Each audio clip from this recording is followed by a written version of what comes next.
Узбекистан, как известно, уникальная страна. Здесь представлены практически все природно-климатические зоны и ландшафты. Поэтому и сельское хозяйство на территории Республики Узбекистан имеет свое огромное разнообразие. Но среди всех территорий Узбекистана наиболее отличительной является Ферганская долина. Qisqa masofada cho'l landshaftlaridan tortib, qor va muz bilan qoplangan tog' cho'qqilarigacha bo'lgan barcha tabiat ko'rinishlarini, demak, biz bu yerda kuzatishimiz mumkin. Farg'onada, Marg'ilonda xususan ipakchilik yo'nalishiga urg'u berilib, shu yo'nalish tanlab olindi va hozirda fauna ekspertlari hamda milliy ekspertlar ishtirokida Farg'onada, Marg'ilonda, Farg'ona atroflarida, hududlarida o'rganish ishlari olib borilmoqda. 2008-yildan beri shu pillachilik bilan shug'ullanaman. Ko'pgina shogirdlar chiqardim. 2 gektar yerda eng kami 200 kilo, 300 kilo, 400 kilo qilib beramiz. Barg olib kelinadi, uni tayyorlanadi, mana qilib qaytib solinadi. 3-4 yoshda уже barlarni nodasi bilan solamiz. Oilada necha kishi bo'lsa, hamma shu ish bilan band. In the region, in the Margala Oasis and in the Fergana region, there are several very important systems that are here, like silviculture that we're visiting here, the Research Institute for Silviculture, but also we have all the grape production. And the way these systems integrate with each other and how the farmers manage it is very unique. It's connected to the landscape, it's connected to the region, and it's part of the history of this region. Buni endi mehnatiga chidagan boqadi buni. Biz endi eskidan beri qarab kelganmiz, har yili o'rganib ham qolganmiz. Bunlar ota-onamiz ham olishganda, ko'rib o'rganganmiz. Sachamiz mana bularni. Shuni saraxandan şey yoqib qo'yamiz, sal saroq bo'lib turishi.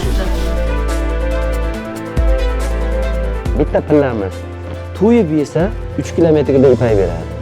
To'ymay qolib yeydigan bo'lsa 800 metrga ipak beradi bittasi. Local and traditional knowledge systems. What are the tradition, the practices that are being carried on in the system that are capable to maintain these sites after hundreds and even thousands of years here?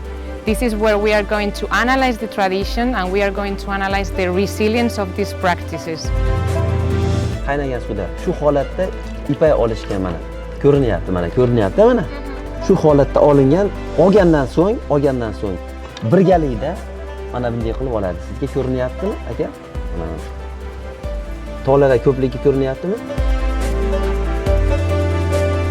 Qurtni 3 yoshigacha siyrak boqsangiz 4-yoshda qalin bo'lsa ham bo'laveradi. Ungacha qurt bir-birini har old oyog'i pichoq bo'ladi. O'sha teshib qo'yadi. Shuning uchun siyrak bo'lish kerak qurt. This is the dynamic conservation. Agriculture isn't static. Agriculture is dynamic. So it has to be preserved with the people. And the dynamic conservation is the way of maintaining. Когда мы говорим о системах сельскохозяйственного наследия мирового значения, мы должны обращать внимание на ключевое слово «система». Вот в Маргеланском оазисе как раз и существует система, связанная с шелководством и уже дальнейшей переработкой, шелкоткачеством и производством готовой одежды. Biz boqib yetishtirgan ipak qurtini pillasidan biz o'zbek ayollarimizga chiroyli adreslar to'qib ishlab chiqariladi. Ko'proq bizlar qo'l mehnatini yaxshi ado qilishar ekan. Keladi gapirsa, quloq soltirishadi-da. Qilayotgan ishimizni ko'rib hayratda qolishadi.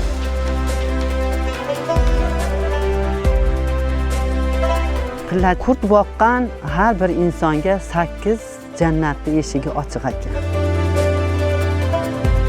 этот вид сельскохозяйственной деятельности один из самых перспективных для этой территории Маргеланского оазиса, Ферганской долины. И уверены, что эти живые традиции, которые и знания, которые были сохранены, они получат дальнейшее свое развитие. Это как раз пример того самого динамического развития, на что нацелена наша система поддержки сельскохозяйственного наследия мирового значения.